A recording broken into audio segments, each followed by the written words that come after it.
Actually ఈరోజు నా దూల తీరింది. నేను PDF printout back to back ₹1 అన్నా. సో కస్టమర్స్ ఏం చేస్తారంటే, సరే PDF printout back to back అన్నారు కదా అని చెప్పేసి ఫోన్లోనే అన్ని ఫోటోలు కొట్టుకొని వచ్చేసి, అన్న PDF printout back to back ₹1 అన్నావు కదా, ప్రింట్ కొట్టు అని చెప్తారు. తప్పు తప్పు, నేను అట్లా చెప్పలేను. ఒరిజినల్ టెక్స్ట్ పీడిఎఫ్ అంటే ఎగ్జాంపుల్ కరెంట్ అఫైర్స్ కానీ, లేకపోతే డాక్టరేట్స్ బుక్స్ కానీ, మెడికల్ బుక్స్ కానీ వెబ్సైట్లో ఇంటర్నెట్లో డౌన్లోడ్ చేస్తారు చూసారా. సో ఆ పీడిఎఫ్ మీదనే నేను ఈ ఆఫర్ అనేది తీసుకుంటా. సో ఇలా మీరు ఫోటోలు కొట్టుకొని వచ్చి దాన్ని బ్యాక్ టు బ్యాక్ జిరాక్స్ కొట్టండి ఇట్స్ ఇంపాసిబుల్. దానికి దీనికి డిఫరెన్స్ ఏందని అనేది ఈ వీడియోలో క్లియర్గా ఎక్స్ప్లెయిన్ చేయడానికి ట్రై చేస్తా. ఇట్లా ఫోటోలు కొట్టుకొని వచ్చి ప్రింట్ కొడితే అది ఎలా వస్తుంది అంటే, ప్రింట్ బ్లాక్ అంటే బ్లాక్గా. ఎగ్జాంపుల్ చెప్తా.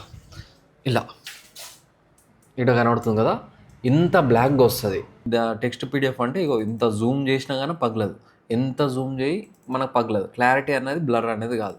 So difference between photo and PDF అంటే ఇగో ఇది ఫోటో కొడితేనేమో ఇట్లా వస్తుంది, PDF correct original document download చేసిన పీడిఎఫ్ ఉంటేనేమో ఇట్లా వస్తుంది.